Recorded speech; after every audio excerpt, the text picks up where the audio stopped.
Welcome to Hey Soul Sista, the podcast for women ready to embrace greater joy, freedom, and a soulful life. And if you enjoyed this episode, please remember to subscribe, follow, like, and share. Before we dive into today's conversation, I want to let you know that this episode includes discussion of domestic and family violence, trauma. These are sensitive topics that may be upsetting for some listeners, and it's totally okay if you just want to switch off or come back and listen again later on. Hey Soul Sisters, today's episode is going to touch your heart in such a real way. I'm sitting down with Sophie Pigott, a clinical nutritional biochemist and founder of Raw Nutrition. Sophie's story is one of deep courage, healing, and coming home to the body. She first developed an eating disorder when she was just 12 years old, a pattern that would re-emerge years later when she found herself in a domestic violence relationship. But through therapy, rebuilding her relationship with food and herself, Sophie has completely transformed how she lives, nourishes, and loves her body. She's learned firsthand how our bodies hold our stories, our stress, and our strength.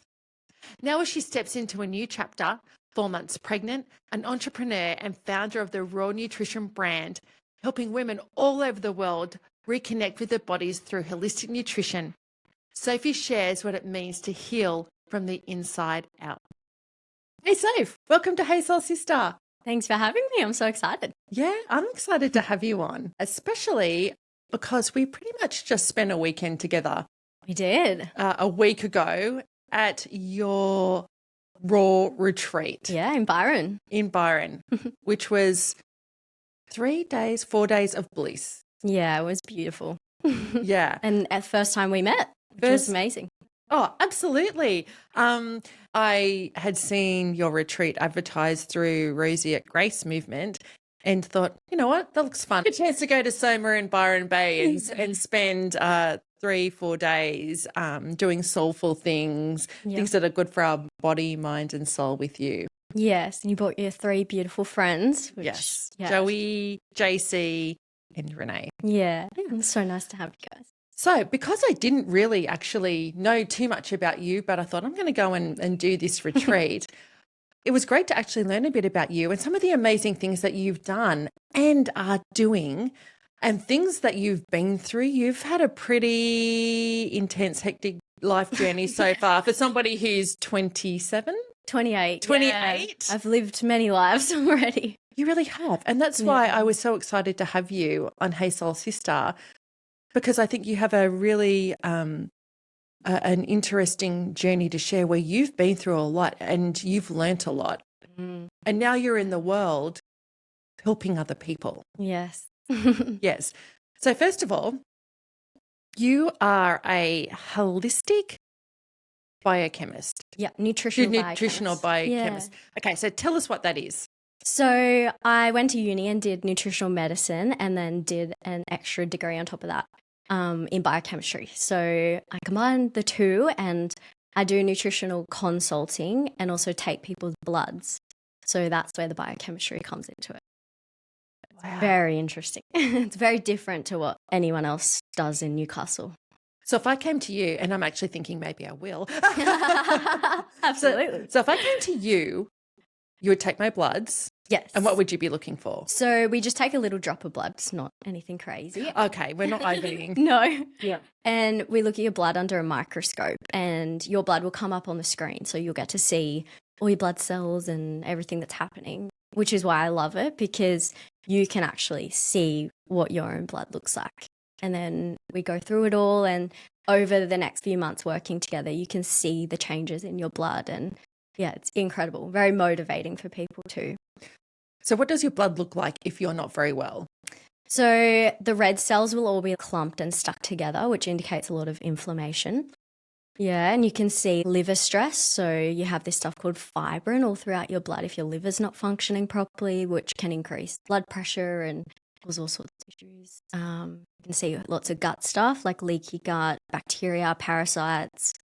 Yeah. Oh, wow. There's a lot.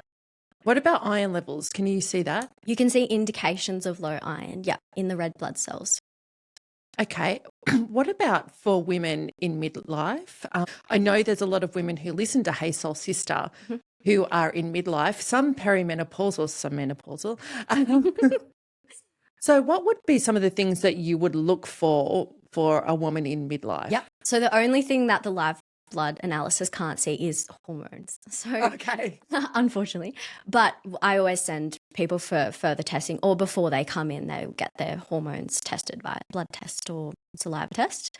And yeah, I do all the hormone stuff too, so we can go through all of that. But everything's connected. So if your liver's not functioning properly, then all your hormones will be all out of whack. And so the live bloods, along with the hormone blood testing, is so important to kind of piece together everything. I actually feel like I need to get this done because I've had real gut issues and Yeah. inflammation issues for years. I'm talking, 12 plus years. Yeah, I deal with that every day. And all that affects how you transition through perimenopause and menopause too. All connected. Okay. We are going to make it to your story, but I'm just so curious around this. I'm so curious around it. Okay. Because inflammation is something we're hearing all the time. I know that I'm hearing on Instagram, not that Instagram is a be all and end all, but I'm seeing I follow probably some different women's health and wellbeing Instagram accounts and the anti-aging account. And I'm seeing a lot of videos and reels and things coming up with information about inflammation and the impact on people. And I know I've had inflammation issues. So quickly, just, I guess, talk us through the impact of inflammation, because I'm hearing inflammation all the time. It is something I see every day in people who are unwell. It's kind of, I wouldn't say like a root cause of a lot of issues, but it is like a symptom of a lot of things. So when the body's out of whack and things aren't functioning properly, that drives inflammation in the body. So it is something that is really, really common, and nothing's going to be functioning well if your body's living in a state of inflammation. And one of the big causes is stress and burnout and So what is inflammation in your body? So it's just your tissues and your joints like being inflamed. So yeah, it affects like everything in the body. So in the blood, which is what we test, you see the inflammation like in the cells. So all the cells will start clumping and sticking together, which makes the blood really like thick and sticky. So it's like honey, whereas blood should be like water, should be really free flowing. So imagine your body trying to pump honey around compared to water. So your body's got to work twice as hard, and it's under a lot of stress, and can drive blood pressure, can contribute to things like brain fog, headaches, because your cells aren't delivering nutrients and oxygen up to your brain and other organs. So on a cellular level, that's what inflammation is. So it'll affect everything in the body. You just explained that really well.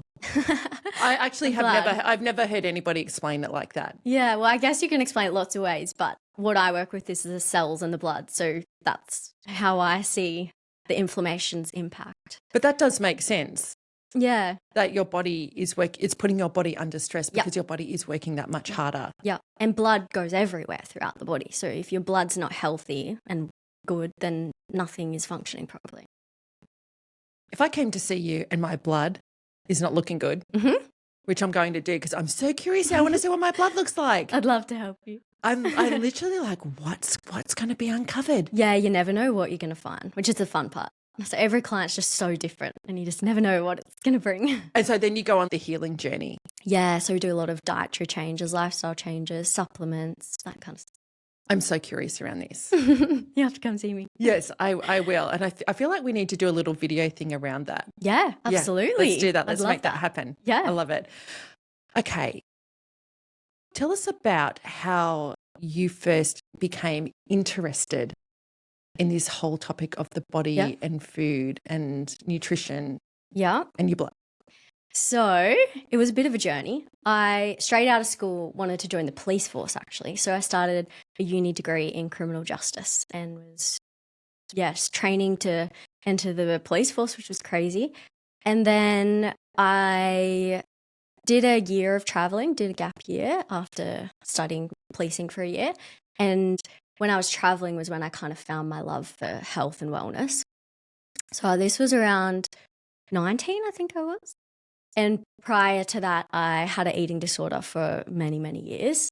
So I was always, I guess, interested in food, not in a healthy way at the start. Yeah. But when I began to get better was when I kind of really looked at what food does for the body. And yeah, after my gap year, I came back and started studying nutrition, and I just fell in love with it. I was like spending all my free time reading nutrition textbooks and stuff anyway. So I was like, I may as well study this. Yeah. Yeah, that's kind of how I landed there. So you have been quite open about your eating disorder. Certainly you were at the retreat. Yes. So how and when did your eating disorder arise? So I was 12 years old, which looking back now, I'm like, oh, You're a baby. so young. Yeah. Yeah, I was 12 and I actually really struggled in school. The best way to describe it is I have always felt like an old soul. Like at school, I felt like a 8-year-old trapped in a child's body, and I just never felt like anyone understood me. And I've always been a very deep person, and I never really at school found my people who were deep, which now I have leaving school. But yeah, I just always felt misunderstood, I guess. No one really got me. Yeah. So yeah, I struggled through school and I never really felt like I fit in. And then I moved to Newcastle from Nelson Bay when I was 12. And starting in a new school was really scary, being an introvert. And the girls at that school were quite mean. And 12-year-old girls, right? Yeah. I experienced a lot of, I guess you could say, bullying. But I remember the catalyst for the eating disorder was a group of girls at the new school I started at invited me to go watch a Knights game. And I was so excited because they were like the popular girls. And I went and bought a whole new outfit and like did my makeup, and I was so excited. And Mum drove me to the stadium, dropped me off, and I was calling the girls and no one was answering, and I ended up waiting out front for like half an hour and no one was replying to me. And then I ended up getting a message from the main girl, like the popular one, and she said like it was all just a joke and no one was ever. Oh my God. Yeah, no one was ever meeting me. And yeah, they were just like, I can't believe you would ever think we would hang out with you. Oh my God. Yeah, I know. It's crazy how mean girls can be. And heartbreaking when you were saying that. I think, I really felt that. Yeah. And I was getting flashbacks of my 12-year-old self. I know. I just imagined someone doing that to like my future daughter at 12 and it breaks my heart. Absolutely. But it made me stronger.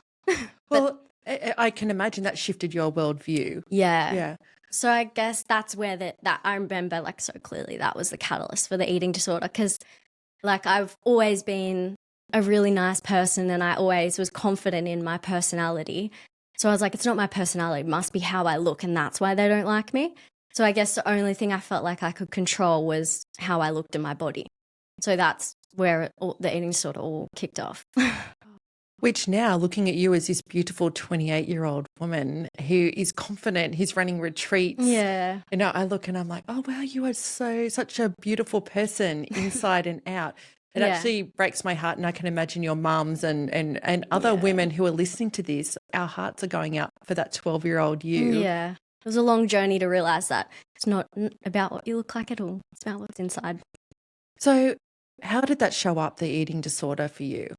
So most eating disorders are like a way of control, and that was definitely like unbeknown to me at the time, but that was a sense of control that I felt, because at school I felt so out of control with how I was being treated. Yeah, because you can't control what these other girls are doing to you. Yeah, exactly. You can't control other people's actions. So yeah, it was definitely a form of control, I guess. And I'm a very strong-minded person. If I want to do something, I will do it 100%, which can be good and bad. I knew I wanted to lose weight and change my body, and that was like my sole focus. So that's all I was like obsessed with. So were you not eating? No, I would eat. This is no one copy this, but I would cut up an apple into 8 like little wedges, and I would eat the wedges slowly throughout the day. So that was like my daily intake of food, was just one apple. Yeah. Yeah, crazy. Do you mind me asking, what did your weight get down to? I was 36 kilos. Wow. Yeah, which is like over 20 kilos less than what I am now, which is crazy. I can imagine your mum, that must have been really Yeah, hard watching my her poor daughter. mum. I have the most beautiful family in the world. Your mum is a beautiful lady. I met her at the Yeah. retreat. She is a heart and soul beautiful person. Yes, and very empathetic, and like she feels everyone's emotions. So poor mum, I put her through a lot.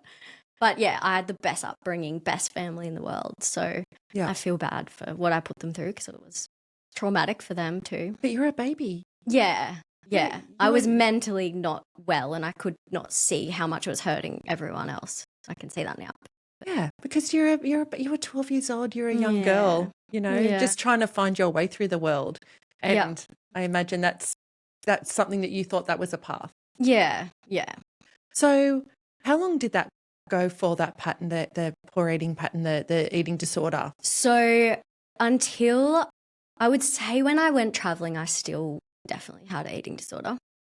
Were you having therapy during that time? Like, was your mum kind of taking you to doctors? Yes, but it was all very forced, I guess you could say. I didn't want to be there.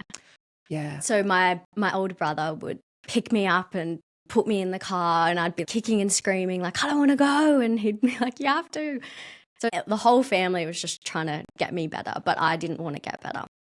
So I was forced to see psychologists and dietitians and all the whole eating disorder team. I think it was multiple times a week, because at that point mum pulled me out of school for a few months to get better because I was so unwell. Were you hospitalised? No, I wasn't. No, Yeah. I was so close though. And that was the one I was like, I don't want to go to hospital, because they put the feeding tubes in, and like, yeah, I was like, I'm not going there. So that was the one thing that kind of made me want to put the weight on to stay out of hospital. But I would say, so from 12 to probably like 2021, I had anorexia. But I would say when I was about 2021, I was a healthy weight, but mentally, like, I still wasn't great. And I think the system is a little bit broken, because all the therapy and stuff I did, and the dietitians, and they weigh you every single week and they force you to eat and make you, it's all just about getting you to like a healthy weight, and they don't focus enough on the mental side, which I think should be first. Do you remember what you were thinking and feeling during that time? Yeah, the body dysmorphia was crazy. Like, I was 36 kilos and I didn't think I was skinny. But looking back at photos, I was like a skeleton. Wow. But it's crazy what your mind can do. But Yeah. I did not think I had a problem, which is why I didn't want to go to the appointments, because I was like, I'm fine. Yeah. just wild. But yeah, I was miserable. Oh, you poor love. So when you were 21 and you started to become a healthy weight, what was it that changed in you? Was it that you realised So that you were... I was only a healthy weight because I was going to all these appointments every week, and they were making me put on weight. That was the only reason. It wasn't because I wanted to put on weight, which was the problem. So then at, I think, 21, I met my now ex-partner, and as you know, he was horrible. And that's when my eating disorder relapsed again. He was abusive. Yeah, he was. Yeah.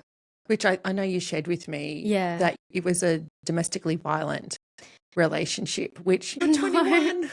I know. And because I wasn't mentally recovered from the eating disorder, I think that's kind of why I ended up there. And I've since learnt, like, a lot of abusive partners prey on the weak.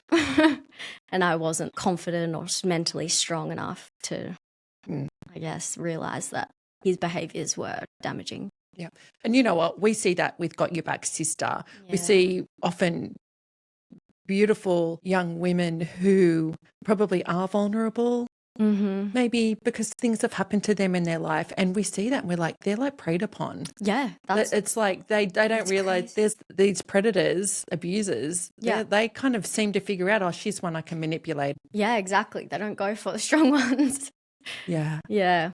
which is, yeah, sad. So I guess before meeting him, like I still mentally wasn't well, I would say. But I was better than I had been, but not compared to what I am now. Now I'm like fully recovered. You're very amazing. Mentally strong now. You are. And you are this little powerhouse. I say little because and I look at you just as bright, beautiful, shining light. Oh, that's 28, you're a beautiful. shining light that's doing really wonderful things in the world. So, yeah. But this is why we have these conversations because so many people have these journeys and challenges and obstacles and, shit happening. Yeah.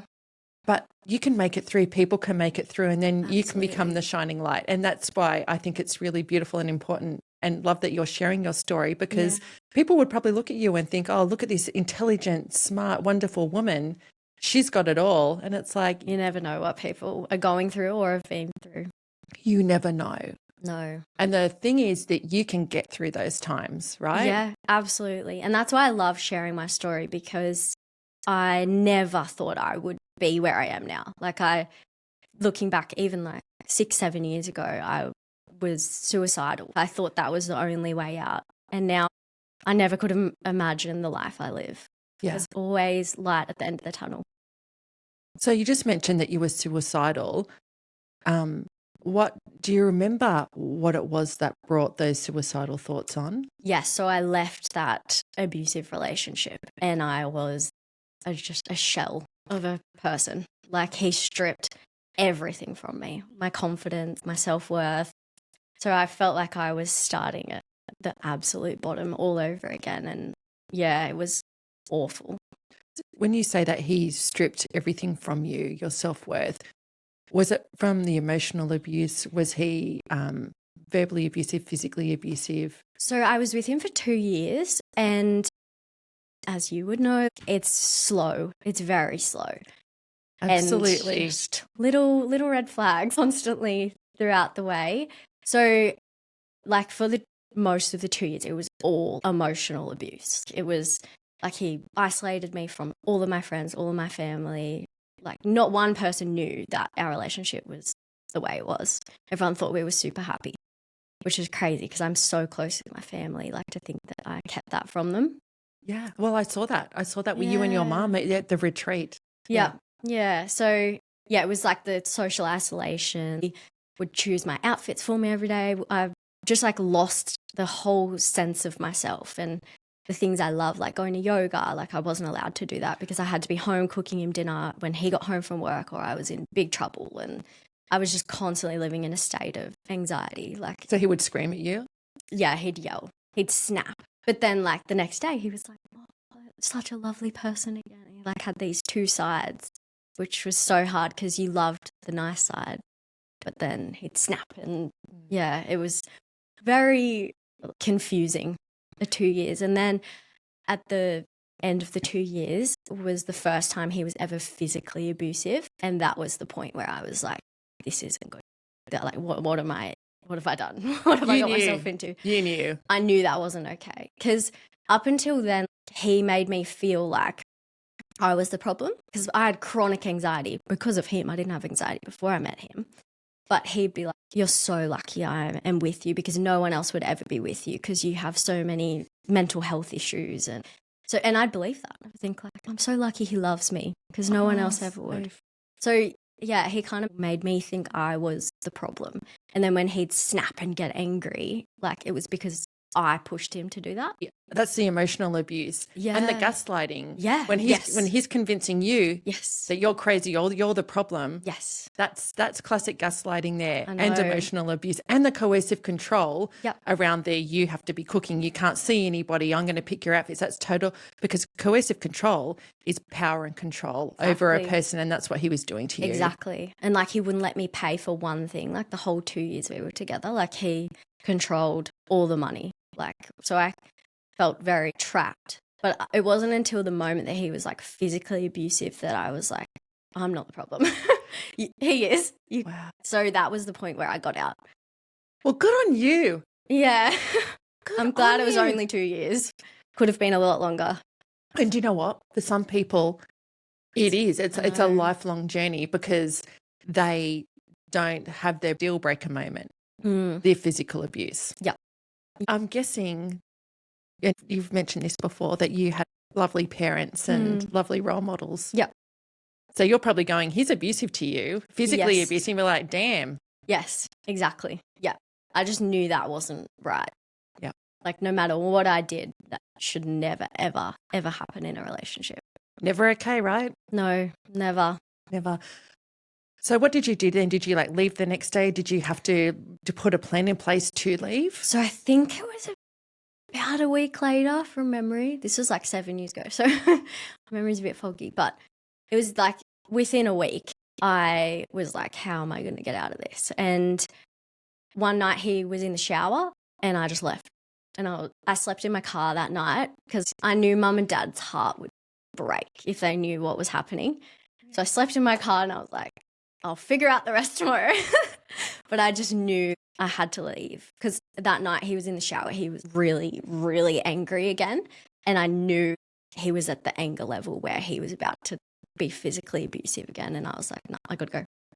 So I just left. I didn't really take much at all, just a few clothes. And then the next day I went to uni in Sydney for the day and then drove home and went to mum and dad's house. And you told them? I didn't tell them for ages about the physical abuse, but I just said, I can't go back there. And I was a mess. On that day, like I didn't tell them a lot, but they just could tell by how upset I was that something was really wrong. And I just said, I can't ever go back there. So my dad went over the next day and got all of my stuff out of the house. And go dad. Yeah, I know. And yeah, that was it. He got everything back for me and I stayed with my parents for probably like 2 years after that. Yeah. Yeah. Did you ever tell them the extent of what happened? Very slowly. I don't think it was till probably 12 months after that I told them about the physical stuff. And mum was like, I'm going to kill him. She just could not believe it. And she felt so bad that like she had no idea that I was going through that. And she was a mama bear. Oh no, I've put her through a lot. but you know what? She loves you, and now you're having a bubba. So I can imagine you're like going, oh, imagine if that was my baby. Yeah, exactly. Yeah. Now you had mentioned to me once before that whole relationship was then another trigger for your eating disorder. Yes, big time. Yeah. Did that look different this time to when you were younger? I would say it was worse than when I was younger. Yeah. I lost a lot more weight and I think mentally I was a lot worse because I had all that anxiety along with it, and I actually had someone like telling me that I needed to change the way I looked, and yeah, I'd definitely say it was worse. I was probably about 22 then. Yeah. And so you went back into therapy. Yes. Yeah. So after leaving him, I actually wanted to get better. I was like, I can't live like this anymore. So that was the difference from the time before when it was more like my parents making me get better. This time I was like, I just want to be better. I want to be happy. Yeah. So because I was over 18 as well, like it was up to me to get better. So I put myself into therapy. I leaned a lot more into spiritual stuff and like energy and like trauma healing and clearing all that trauma out of my body, and because there was a lot of like sexual abuse as well in the relationship. Yeah. Yeah, which I guess is physical abuse too, but that was going on for the whole 2 years. And do you know what? It's something that not a lot of people talk about, but it's actually rife, is the sexual abuse. Yeah. Well, I didn't even realise at the time. Because you're in a relationship. Yep. Yeah. It wasn't until after that I was like, oh, my poor body. Oh, your body has been through a lot. I know it has, which is why I did all the like trauma clearing and like energy work, which I think that's what really catapulted my healing. So how did you discover the energy work and the traumatic healing? So yoga was like my savior. Yeah. I'm a yoga teacher, so it's always been my escape, I guess, and like happy place. So, and that's very spiritual and energetic, and that's kind of how I went more into that. And my yoga teacher, the owner of the studio, was incredible, and she does like Reiki and all that kind of stuff. So I got really close with her, and she helped me through a lot of like the hard times. And I just went more and more into it because I saw results, and it was amazing. We've had Holly Green a couple of times on Hey Soul Sista. So Holly discovered yoga at she was 18 or 19, I think, when she discovered yoga. And I've had her on here talking about like the power of yogic wisdom and what she has learned through yoga and how that has helped her get through really hard times. Yeah. Especially just this year, her little 3-month-old baby boy was diagnosed with a brain tumor, and he had to have surgery, and he's now 100% blind because they had to cut the optic nerve. The tumor had wrapped around the optic nerves, and they had to That's so cut hard that. for a mum to watch a little baby go through. Absolutely the hardest thing. And Yeah. she talks about, if you get a chance, go back and listen to the I will. episode with Yep. Holly, because she talks about that, the yogic learnings and wisdoms that helped her get through. And one of them was actually surrendering to, this is the path that has been laid out for me, and actually going, how do I live that path? This path, the best that I can. This wasn't my choosing. Yep. And I need to surrender that and find the Yeah. best way to get through that. And, you know, she talks about a number of different yogic wisdoms, but look, I've dabbled in the yoga. Yeah. But I must admit myself, I'm getting more and more curious and drawn into that world because of that, because Yeah. of the wisdoms and the learnings. And we want to live, a joyful life, the best life with inner peace Exactly. and joy that we Yeah. can. Yeah. That's what everyone needs, is the inner peace. Yeah, absolutely. And the yoga too helps you connect with your body as well. It's not just the emotional, spiritual side. It's the physical side too, and reconnecting with your body and what it does for you and how you move. And yeah, it's a kind of all elements. Which is huge for you, given that you've lived this life with the eating disorder in your younger years, which is all body. Yep, exactly. Yeah. So yeah, I would really say the yoga was like the big thing that helped me heal. Do you mind sharing what are some of the things that you've learned through yoga and, maybe around that body connection? It really helped with my anxiety. So it's like a place where you go to slow down and like quiet the mind. And yeah, it really, really helped me with that kind of anxiety, like stress state that I was constantly in. It's the only place I felt calm. Yeah. And yeah, the breath work as well really, really helps to recenter you. So if you are feeling like you're going to have a panic attack or something, I'd go back to the breath work that I learned in yoga, and it'd bring me back to like that state of equilibrium. And yeah, just connecting with my body. Like I remember when I was going through like the recovery from the eating disorder, like the teacher would take you through these beautiful like guided meditations where you'd put your hands over your body and like tell your body that it's safe and it can heal and it's okay. Like, yeah. So I really found those so helpful to reconnect back with myself and my body and breathing. And yeah, I've learned a lot through yoga. Oh, wonderful. So, Soph, how has those experiences shaped the way that you now hold space for other women through your work and in your life? So like we said before, you never know what people are going through. And that's one thing that I carry with me everywhere I go. So every male or female that comes into my clinic or that I come into contact with, like I just treat them with the utmost kindness and nurturing them. And like you just never know what people are going through ever. And when I was going through all that stuff and was in a really dark place, there was many people that, like my yoga teacher, that helped to pull me out of that place and was like an inspiration for me of how connected they were with their body and happy in their lives. I was like, I want to be like that. And that's what really helped me to come out of the place I was in. And now I can be that for other people. And it's really inspired me to show people that you can be in the darkest place and feel like there is no way out and turn your life around and live your dream life that you never ever thought was possible.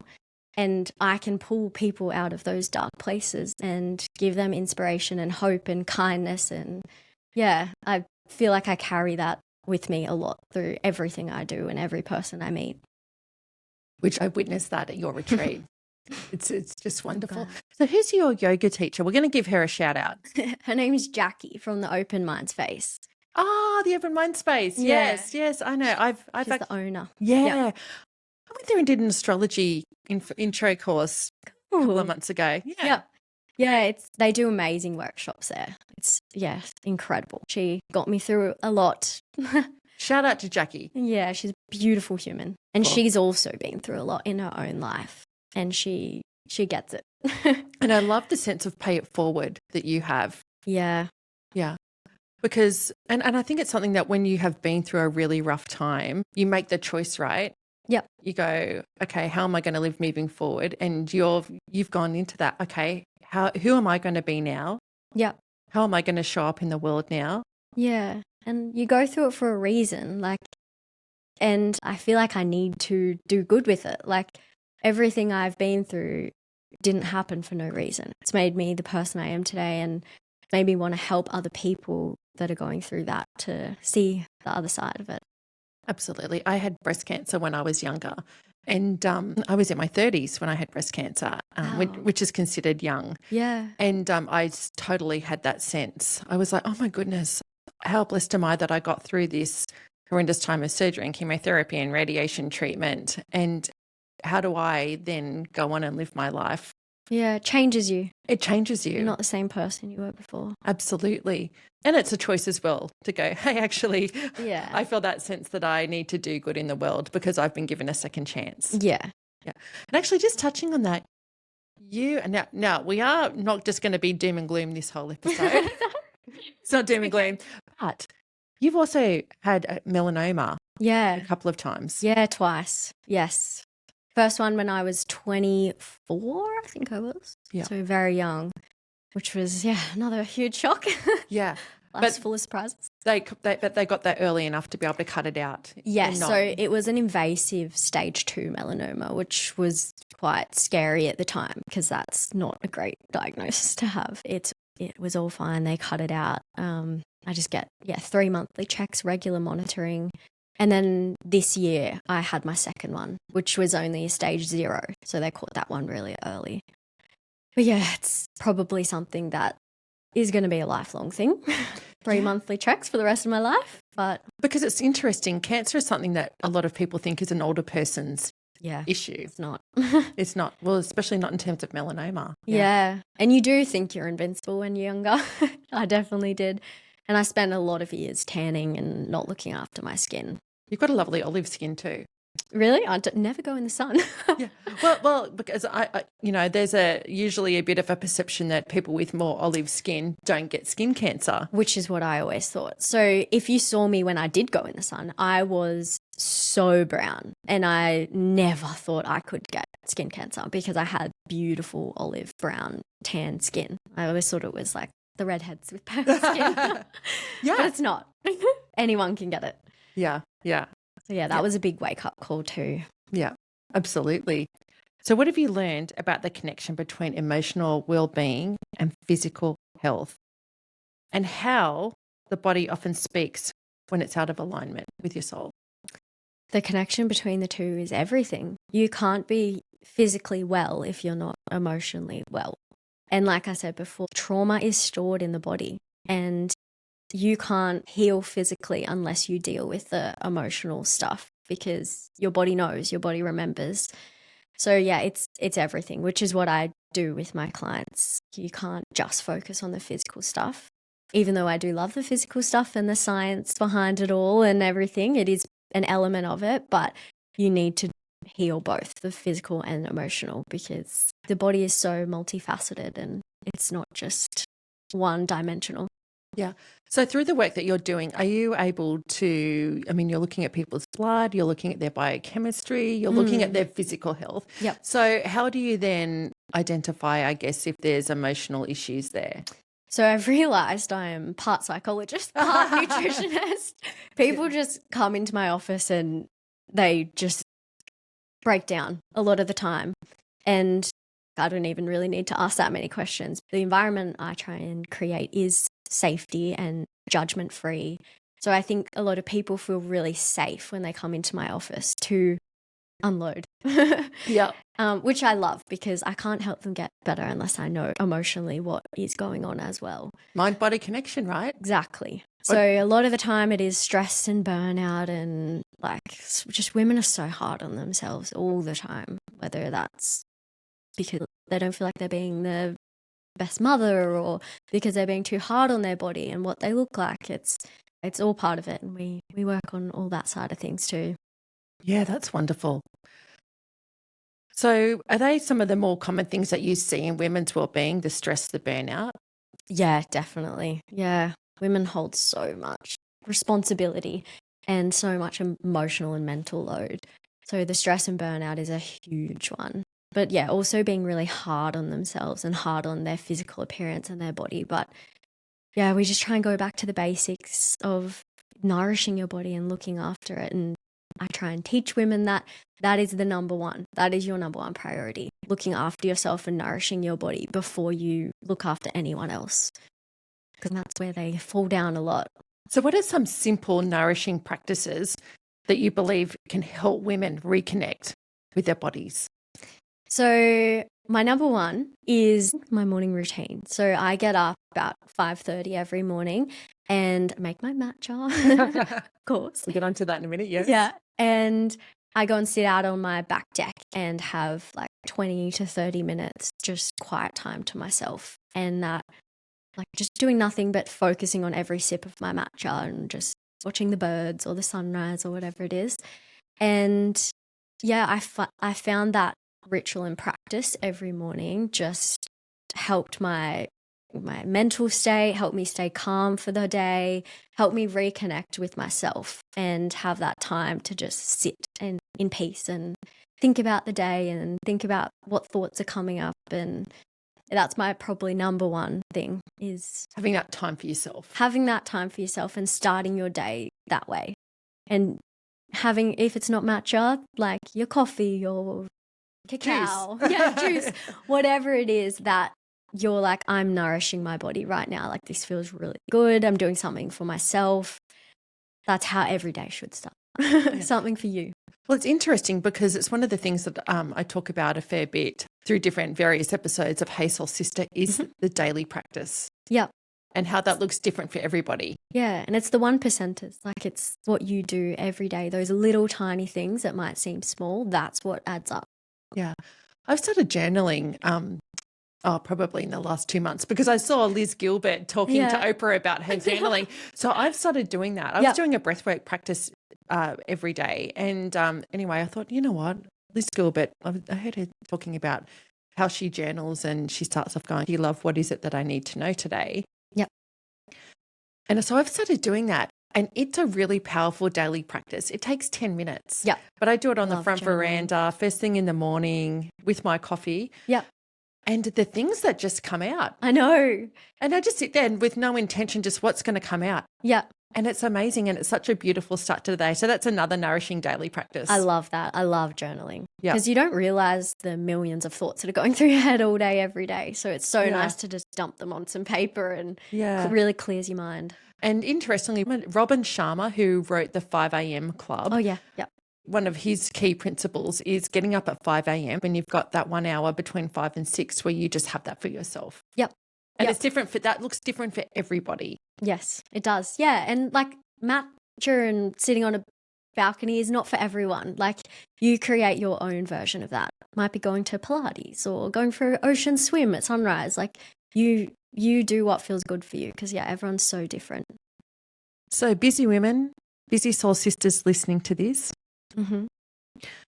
have a think about what you can do to find that half an hour, even half an hour. It may not be a full hour, but that half an hour. Maybe it's getting up half an hour before everybody else and having that time just for you to quieten your mind and do something that feels good and joyful for you, whether it's sitting on your veranda, going for a walk at the beach, going for a walk around the streets, journaling, doing some breath work, doing a bit of yoga, going for a walk in nature if you can do that. But that's something that you can do to nurture yourself. Yeah, exactly. Nourish your body. It doesn't have to be complicated. Yeah. I think everyone overcomplicates everything, especially eating and diet, which is one thing I've realized. Just you go back to the basics. Key superfood. Oh, matcha. Matcha. obviously. Yeah. So let's segue into that. Yeah. Because you also have a very entrepreneurial spirit as well as a healing spirit, entrepreneurial spirit, because you've created a range of matcha product. Yes, with my beautiful fiance. Yes, because you're now engaged. Yes, my baby daddy. He's honestly amazing. I feel like I'm the face of it, but he's the operations. He does everything behind the scenes. So yeah, can't take credit without giving him credit. Yes. Now, I had my first matcha on your retreat. I'd heard of matcha. Yeah. I was like, there's this matcha thing. I don't know anything about it. And we did a matcha making course where we did a ritual around the matcha. And then you told us around this unique matcha product that you have. Tell us about that, about the matcha and the particular matcha that your range of matcha now. Yeah. So we really try and focus on the Japanese culture of matcha because I feel like it's been very westernized. You've seen all the like blueberry matchas and mango matchas and stuff, which is delicious, but we with our brand really try and connect it back to the origins of matcha, which is the Japanese culture, and they believe in the ritual of matcha, which it embodies mindfulness. That's the whole point of matcha, and that's why. And the ceremony behind that. The ceremony, yep. So they whisk it and like they sift it, and it's a very slow, drawn out process to ignite mindfulness. So you're not just, doing everything super fast. You're taking slow sips of the matcha, enjoying the flavor. So we really try and show people that side of matcha because that's what it's about. And yeah, our matcha is from this small family-run tea field in Japan, which we've been with ever since we launched almost 5 years ago, I think it is. Yep. And they're amazing. We absolutely love working with them. And our tea leaves are picked from the first harvest of the season, which is very rare. So not a lot of matcha brands do that because you can only harvest it at one certain point in the year. So they pick the leaves and then you have to wait a whole 12 months to harvest again.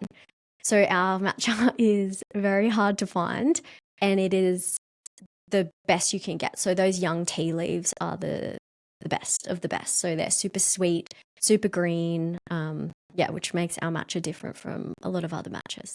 So why is matcha good? So it's full of antioxidants. It is got 137 times the amount of antioxidants as a cup of green tea. It's like green tea on steroids. Wow. So antioxidants are good for the skin, good for inflammation, really good for cancer. And it's got caffeine in it, but only about half the amount of coffee. So it does give you that energy boost, but it's also naturally really high in L-theanine, which is an amino acid. And I actually use L-theanine in my clinic for clients with anxiety or needing help with sleep. So it's a very calming amino acid. So the little bit of caffeine mixed with the L-theanine gives you that nice boost of energy, but it's like a clean, calm, sustained energy, not like that spike and crash of coffee. So that's why I love it. It really makes you feel good. How do you sweeten the matcha? I don't sweeten it, but a lot of people just add honey. Honey is delicious in it, but I love the taste of matcha, so I don't mind it. Somebody said to me they put cinnamon on top. Yeah, I do that. Yeah. Yep. I love my hot matcha with coconut milk and then cinnamon on top. It's my favorite way to have it. Nice. Well, I might try it that way because I do have some of your matcha now. And the matcha is called Raw Nutrition? Yeah, Raw Nutrition matcha. We'll put a link in the show notes so anybody can jump on and order some if they like. Yeah, our website's rawmatcha.com. Yeah. So looking back over your journey, the challenges, the healing, the growth, your eating disorder, mental health issues around that, what have you learned about yourself as a woman and as a soul in this lifetime? I've learned that I'm really bloody strong. And I never thought I could get through the stuff I've been through. Like, I'm so strong and I can get through anything.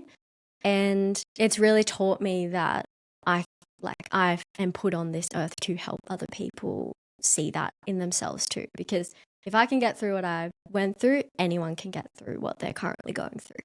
And yeah, it's really taught me what I need to be doing with my life and being that strength for other people and helping them find that within themselves.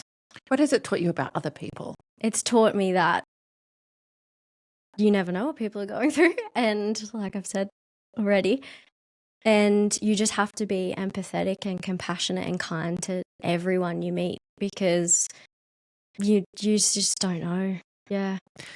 How do you define healing now? So healing is definitely multifaceted. It's emotional, spiritual, physical, mental. You can't heal unless you are tapping into all of those dimensions and elements. So healing isn't just one dimensional. You have to really focus on everything. What does soulful living mean to you now in this chapter of your life? It means being strong in your values and your beliefs and really connecting in with that and being strong and confident in the person that you are and living a life that is true to that and true to your soul. Living in alignment. Yeah, exactly. Living in alignment. Yeah. I would say that's been a really big life lesson for me, life learning. Yeah. Is that whole, exactly what you just said, living in alignment with who you are, what you believe, what your values are, who you stand for, and how you show up in the world. Exactly. Because when you don't live in alignment with that, and actually understanding and knowing that about yourself, because when you do things that aren't in alignment with that, you feel it. Exactly. Yep. It doesn't feel good. It doesn't feel right. Yep. I 100% agree. It becomes your compass. Yep. To guide you through life. Absolutely. I totally agree with that. Yeah. Beautiful.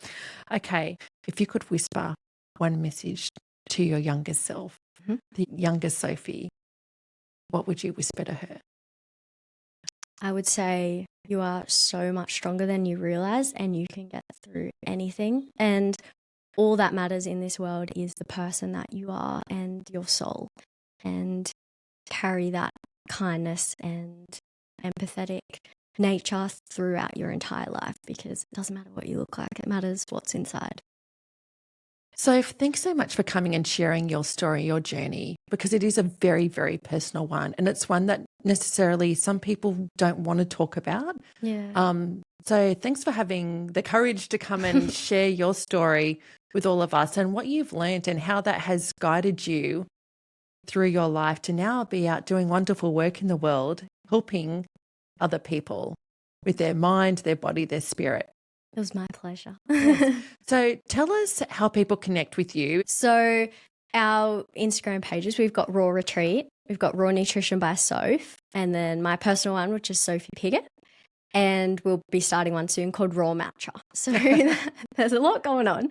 But on my website, you can find everything in one place, all of the details. And if you want to book in with me, you can just message me on Instagram, DM me, and I can give you all the details of how to book in for a consult. Well, thank you so much, Soul Sister. Thank you so much for having me.